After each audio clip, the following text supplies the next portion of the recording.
Right, let's see if they delete this comment after a bit of thinking on it. And I thought, I'm not in for back and forth tit for tat. I don't like that. But, that said,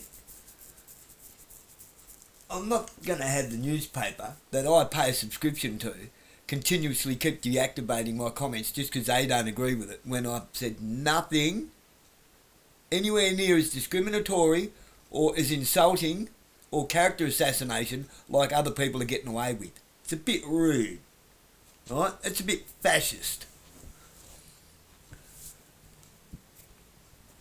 So,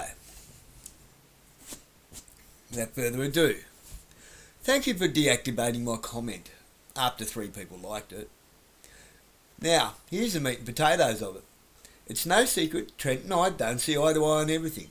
That's a good thing.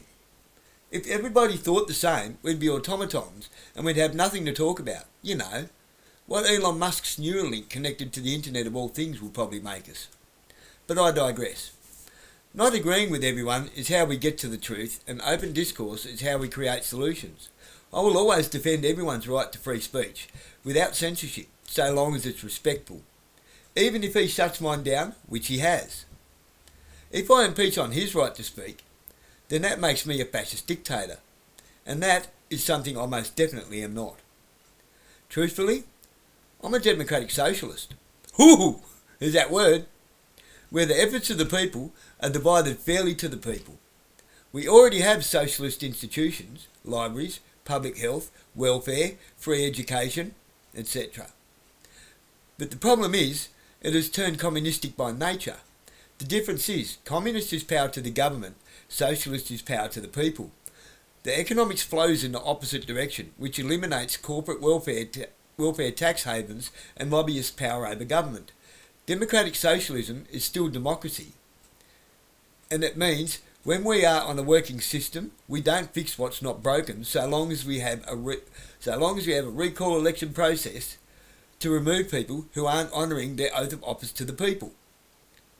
That keeps the power structure in check. Not doing your job? Off you go, pal. You vote to get rid of them and they can never run again. It keeps people honest. So in conclusion, let's stop being petty and start having hard conversations like grown adults. Complex problems require complex minds willing to have hard and complex conversations without ad hominem, character assassination and closing statements like agree to disagree. And I closed on that. So, we'll see how that goes. It's just, I'll call it now the devil's advocate. Fitting. All they print is bad news and one-sided opinions. They're not actually telling us the news.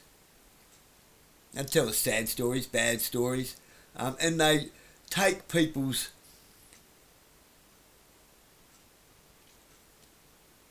virtuosity off of them.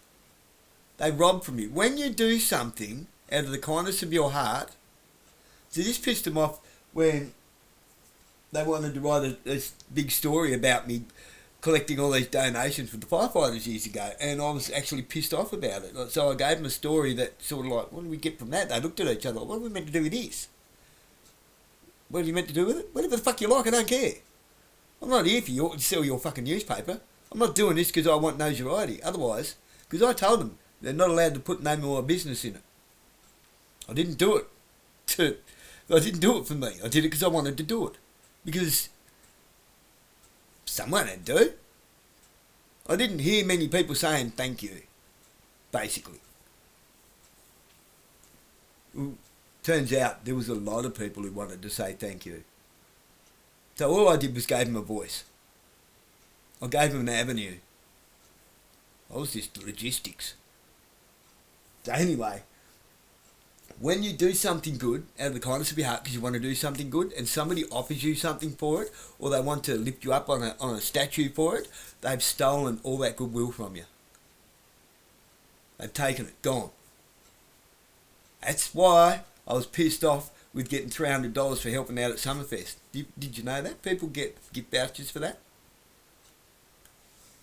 So I gave it, and kids told me to waste it. Now I wish I would actually gave it to somebody who needed it. I'm a bit pissed off with myself for that. Because we didn't need it. But, yeah, I wasn't going to use it on anything selfish for myself. And like, here you go kids, go and waste it. Spend on whatever. I spent a little bit on food. I said, Lily, there you go. What do I spend that? Anywhere you like. There you go, Daniel. He spent most of his at EB Games, I think. Kmart. On Legos and shit.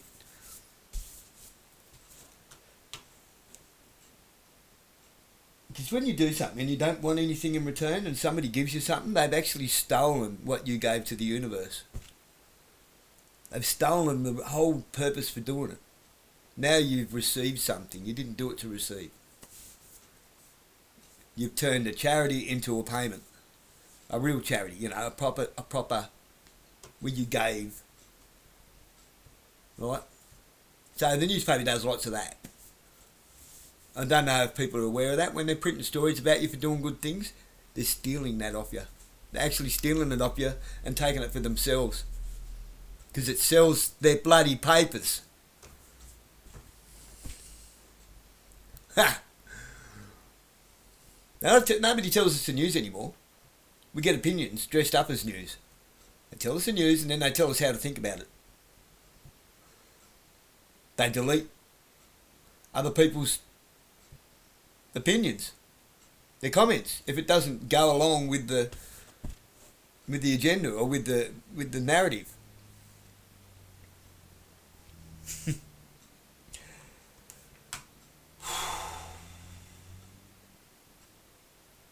So apparently Aldous Huxley and George Orwell eloped and they wrote a story which was an amalgamation of Brave New World in 1984.